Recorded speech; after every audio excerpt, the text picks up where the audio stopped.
আসসালামু আলাইকুম। এক মাস হয় না, আমি কয়দিন এইখান দিয়ে গেলাম। বড়ইগুলো কিভাবে পাকছে! এই গাছটা তো একদম মনে হয় যে ভাঙে পড়বে বড়ইতে।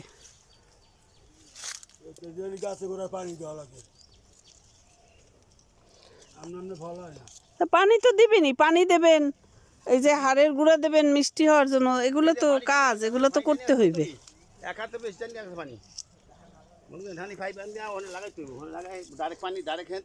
হ্যাঁ দেবো, কাজটা আমি কাটাই নি। তারপর মাশাআল্লাহ কত সুন্দর বড়ইগুলা মিষ্টি। এক এক গাছে এক এক রকমের না কাশেম ভাই? এটা আমি দেখে গেলাম কেমন যেন সবুজ সবুজ, কিন্তু কয়দিন হয়ে আমি এইখান দিয়ে গেছি। সপ্তাহখান হয়েছে না ঢাকা গেলাম। কি সুন্দর বড়ই!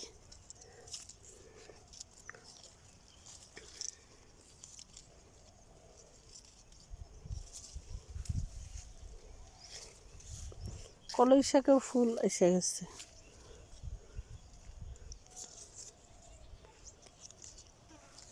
ভালো হয়েছে, গাছগুলো বড় হয় না যে একটু পারি পারিয়ে খাওয়া যাবে। ছিঁড়ছেন গাছটা?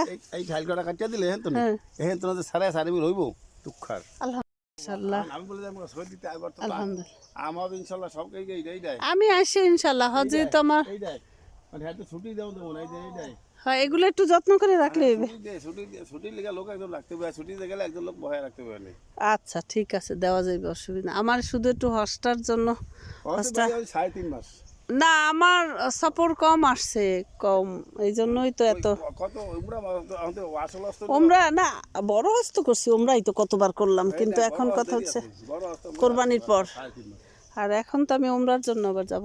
আলহামদুলিল্লাহ আলহামদুলিল্লাহ, আমার বড়ইগুলা মনে হয় যে গাছ ভাঙিয়া পড়তেছে এত পরিমাণে।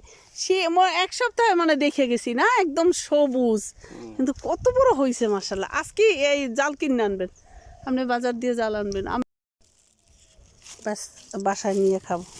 আমার আস্তে আস্তে করে বিকাল বাজবে।